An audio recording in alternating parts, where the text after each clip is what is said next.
Me and Eric are up, ready, excited for Football Friday. If you are a Giant fan, man, you enjoyed last night's game so much. If you are a basic football fan, it was extremely boring. And if you're a Carolina Panther fan, you consider no longer being a Carolina Panther fan. That's the kind of game it was last night, ladies and gentlemen. Now, we have a lot of different football to talk today. We've got college football. We got NFL football. We got recaps of last night's game. We have a little MLB baseball weekend preview for you. We've got Fife planning on calling in to give us an update on the NHL lockout. Ladies and gentlemen, we have ourselves one hell of a packed little show. But with that said, let's jump right into the Giants-Panthers game just for the simple fact that that's what the most recent news really is for Football Friday. And that game showed the entire country and the entire NFL what the New York Giants can be. They had no starting left tackle, David Deal. Who started? William Beatty? Yeah. Okay, not many people probably know who that is, but they invested an early draft pick in William Beatty, and they intend for him to make something out of himself. No Ahmad Bradshaw, who steps in? Andre Brown. No Akeem Nicks, who steps in? Ramses Barden. It was the attack of the killer bees, people. Beatty, Brown, Barden. That's what took place yesterday. It was, honestly, man, I was sitting there watching the game, and all I kept thinking to myself, I'm like, if I was a Giants fan, this game would rock. Like, rock. Like, it would just be awesome as a Giants fan. Like, and I'm sitting there, but I'm like, but I'm not watching this game as a Giants fan. And, you know, I'm trying to approach watching my opponents, you know, my division rival games with the attitude of, I really don't care what they do. I care about what my Cowboys do. Because if my Cowboys do what they're supposed to do, I don't need to worry about what the other teams in the division do. Because I just don't. But obviously, you know, no matter how I want to think, I'm still going to sit there and deep inside root against the Giants. And I'm like, if I'm a Giants fan, though, man, what a great game. Like, that was the best I've seen the Giants run the ball since, like, 2010. I mean, this Brown kid looks like he could be the real deal. Been cut from 5 teams 7 different times. Maybe puts a chip on his shoulder. Maybe. Yeah, I mean, this guy ran the ball. He hit holes hard. He didn't sit there and try to dance and, you know, make the home run play. He was cool with gaining 3 yards. He was cool with gaining a yard. And then he set himself up. I mean, I watched one run he had. Probably had to be, I don't know, maybe like an 11, 12-yard run. Nothing crazy, but a nice run. But he showed amazing patience. He slowed down his stride to let his offensive line and, you know, the fullback set up the block, let them set up the block, and then hit the hole and took off. The stuff you want to see from your running back, that's what he displayed last night, in my opinion. So Bennett looked good. I mean, Cruz had kind of an off night, but everybody else on the offense was just doing so well it didn't really matter. Eli had another solid performance, 27-35. You know, touchdown, 279 yards passing. So he had a pretty good game. You know, all around the Giants dominated every facet of the game, from special teams, defense to offense. Every aspect that they won last night. The only thing Carolina won in was their jerseys. I mean, they did have some nice looking jerseys. They did. You know what? The blue with the black definitely looks pretty good. Now, ironically, this game was over before the freaking second half even started, in my opinion. The Giants still ended up dominating through all 4 quarters. I mean, even with the backups in, the Giants still looked better than Carolina's starters did last night. This was Brown, like I said, Brown put up 113 yards, scores 2 touchdowns. Thanks, by the way. I played him in fantasy, so not very happy about that. But the Giants scored on their first 4 possessions. You had Barden with the 9 catches, 138 yards. Giants held the Panthers to 125 total yards of offense. That's it. 125 yards. For an offense that looked amazing last week, looked like crap in week 1, and they were back to looking like that in week 2. But credit's got to be given where credit's due, and I give all the credit to the Giants. Coughlin got them prepared on a short week. He got they needed young guys to step up, and what do they do but step up? Through 3 weeks of the season, what do you think of Cam Newton? Through 3 weeks of the season. Of his second year, by week 3 of last year, he was blowing fantasy up, 400 and something yards a game. Everybody was all over him. He's the greatest thing since sliced bread, and all of a sudden now, it's, Cam, he's got some growing pains. He's got this, he's got that. He's got a lot of work left to do. Last year, he just happened to catch some teams by surprise because they didn't know anything about him. Now teams got film on him. They game plan for him. It's a different year for Cam Newton. And I also think something that helps teams keep Cam Newton in check is good safety play. I know that might not be the first thing that pops in people's minds, but Tampa Bay, for the first game of the season and through the first 3 quarters against the Giants in week 2, their secondary looked great. And I think really good safety play helps against Cam Newton for the fact that it's when you have safeties that step up and play, they can disguise coverage better, make him a little more confused. They can come up and play the run for you. They don't always have to be back just playing the pass. And on top of that, I think one of the biggest things that the Giants have is those athletic defensive ends.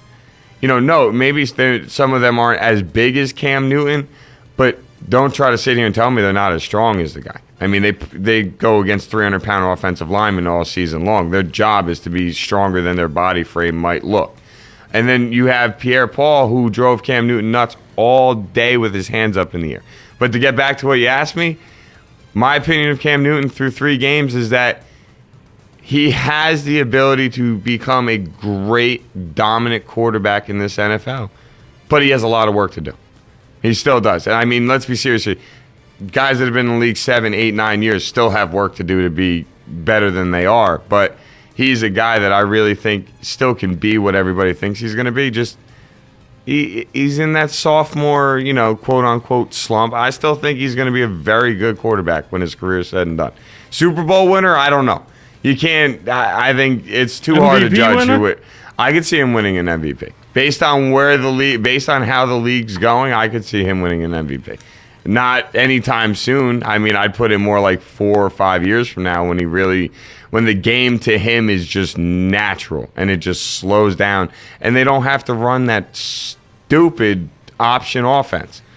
When you can stop having to run that is when you'll really know who Cam Newton is. When their offensive coordinator and head coach is confident enough not to run that offense, that's when you'll know where Cam Newton's at. Because with that option offense, he's still playing college football. And with the athletes some teams have on defense, that only is going to work every now and then. It's not consistent. It's not going to win you 10 games a year. At least that's my opinion. I look at Cam Newton and I really think the guy still can be a really good quarterback. I just think he still needs time to develop. This is only his 18th professional game. So I mean, you asked me the question. What about your side of it? Do you agree, disagree? What do you think of Cam? As far as Cam goes, I wasn't sold on him last year. I'm still not sold on him this year. So I can see where you're saying that in 4 or 5 years it could grow. He could grow to become a great quarterback, but I just don't see it yet. I don't see it. I'm never a big fan of a guy who only plays 1 year of Division I college football. I can understand that. And that's where I'm at. That's why I was never high on Sanchez. I just don't think that they have enough big-time experience. Now, granted, Cam came in, won the Heisman or, took a seam, won a national championship. Not knocking what he did in college, but he only played 1 year. I just find it hard in 1 year to gain the big time experience you need. Yeah, and that's really hard to argue with for the simple fact of the matter is he still has a lot of things to learn. But I will say in his defense, after going into Eli Manning's 4th year, everybody in New York wanted him out of New York for the most part.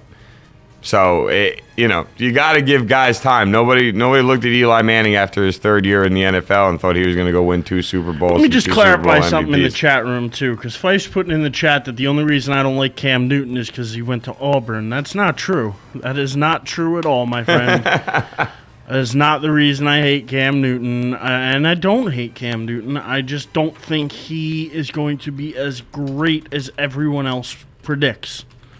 That's just my prediction, and Fife can attest to that. I was the same way last year about him. I'm not fake. I say what I mean what I say, and I just don't think Cam Newton, long-term or short-term, is as great as everyone else thinks he is. Which is respectable for the simple fact that even with 2 400-yard games, his team still lost. He threw more interceptions than touchdowns. So I definitely can see that. I think McLovin, G-Man in our chat room, by the way, makes a really good point. He says that to come out on a big Thursday night game versus Super Bowl champs, knowing he circled this game on his calendar and to show up like that doesn't look good.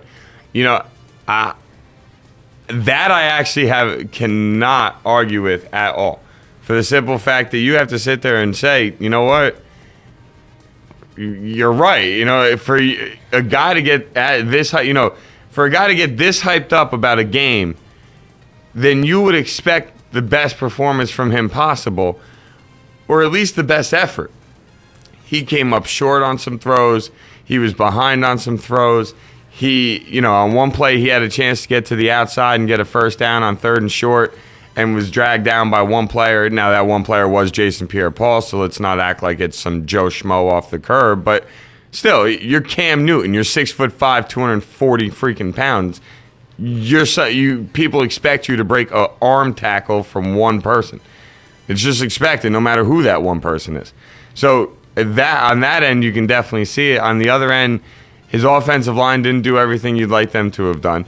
They didn't really create as much running room maybe as you would have liked to. But at the same time, I really think more of this goes on the Giants trying to make a statement than Carolina trying to come up and say, hey, we can beat the Super Bowl champs. Look, most people know. I think the Giants came in with a chip on their shoulder, is what I think. I think the Giants came in and said, listen, we're banged up. Nobody really expects us to win this game. If we get, let's go out there. Let's put something on the field. Let's give it our all. Apparently, Manning gave a pregame speech to everybody, kind of got everybody a little fired up. I mean, he was noted that it wasn't like a big, loud, boisterous speech, but it was a Manning-type speech of him just talking. But yeah, he doesn't really yell too much. I heard him say that. Yeah, he wasn't exactly yelling, but whatever he said, I guess, motivated the guys well enough to come out and play like they did, because they dominated every facet of the game. They did. And I think credit needs to be given where credit's due. No disrespect to Carolina, but the Giants came out and dominated that game.